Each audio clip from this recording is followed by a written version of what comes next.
Alphabet's capex hit $44.9 billion in Q2, and as a result, for the first time in their quarterly history, Alphabet has experienced negative free cash flow. Management has elevated their 2026 capex guidance to a range of $195 to $205 billion. Why does this matter? Well, it matters because we are watching Alphabet transform. They are evolving from a predominantly software business into one that owns AI infrastructure. And the important question is, will the returns justify the investment? Because we all know they are spending big, but what is their long-term return on investment going to look like? If you just looked at the headlines from this earnings report, you'd probably be forgiven for being a little bit confused, because one of the main headlines was Alphabet's earnings per share hitting $9.11, which was an increase of 294% year over year. And you look at this and you think, wow, fantastic numbers, right? But in reality, they gained $98 billion in what's classified as other income, which in this case was unrealized paper gains from their investments in companies like SpaceX and Anthropic.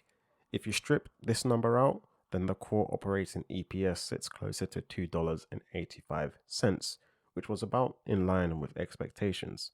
Some investors like to include those paper gains in their valuations, but I'm the opposite. I prefer adjusting it to the core business operation because I feel like it provides a better reflection of what the business actually does and what it generates. And what the business is doing right now is spending an amount of money that, in the eyes of many short-term investors, is difficult to justify. For a mature company like Alphabet, spending $45 billion in a single quarter on servers, TPUs, data centers, third-party compute power, which has all resulted in negative free cash flow for this quarter, doesn't give a good look. To make matters worse, management admits that they are in a supply-constrained environment, meaning customer demand is aggressively outpacing the physical capacity of their data centers. But just going back to their full-year capex guidance that I mentioned earlier, if this year is anything to go by, if Alphabet are planning to spend roughly $200 billion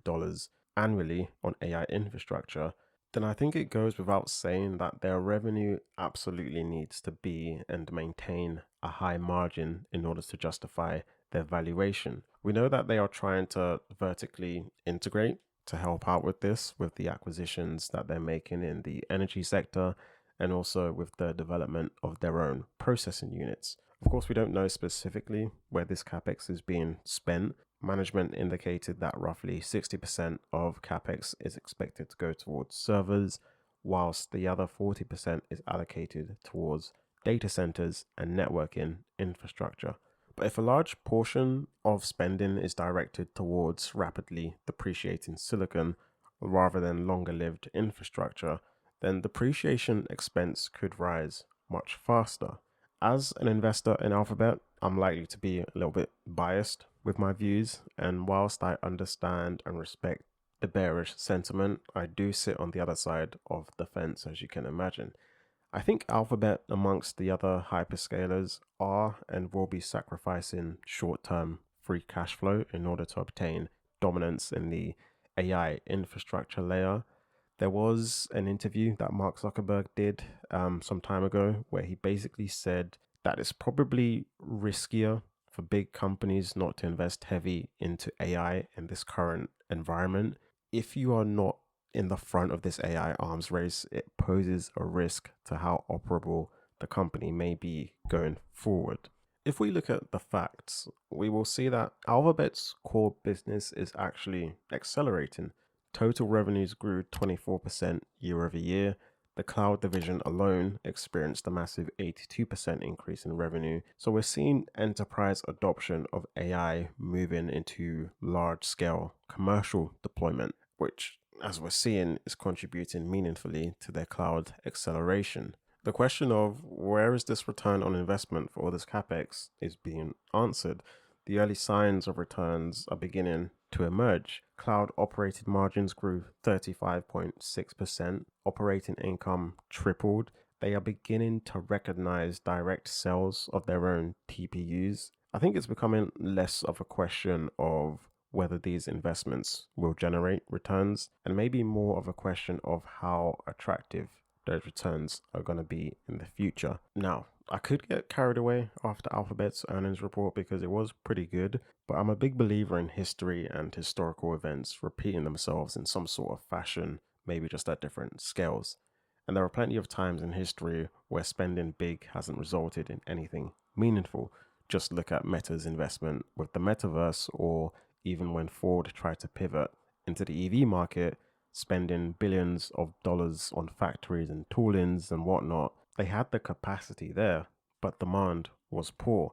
Or if you want to go back to the 90s during the dot-com boom, where telecom companies spent hundreds of billions laying fiber optic cables in anticipation for this massive internet traffic growth, and then when they realized the immediate demand wasn't there, the bubble burst. One example where it did work out pretty well was with AWS. Amazon purposefully suppressed its retail profitability for years to fund the construction of AWS, and the market hated the stock for it. But when recurring cash flow finally became apparent, the investors were highly rewarded. You could argue that this is what Alphabet is doing right now. I think, as with all heavy capex cycles, we are going through a short term period of pain, hopefully for a multi year reward. And you can't really compare the dot-com bubble to what's really going on right now. There's one major difference. Alphabet is funding this build out through a combination of operating cash flow, equity issuance, and debt, rather than relying on speculative financing. Unlike many companies during the dot-com era, Alphabet is entering this investment cycle from a position of exceptional financial strength. They have a great balance sheet. I just don't see Alphabet taking the silly routes that a lot of the dot-com bubble companies took during that time. So, yes, I agree that the amount of money being spent could be seen as alarming, but I also believe it's a strict necessity because without it, Alphabet risks giving up a massive share of the future of computing to their rivals, and their rivals are thinking the exact same thing about Alphabet. The market could eventually assign Alphabet a lower earnings multiple if investors come to view it as a more capital intensive business. But over the long term, with revenue growth and better margins, I think that will help to drive equity returns. And as an investor and not a trader of Alphabet, I see capex as again a short term discomfort for longer term dominance. So I, for one, I'm not too worried about the AI investment cycle for the big hyperscalers, given that their businesses are already built on strong foundations. I do hope it plays out in their favor. We'll just have to wait and see.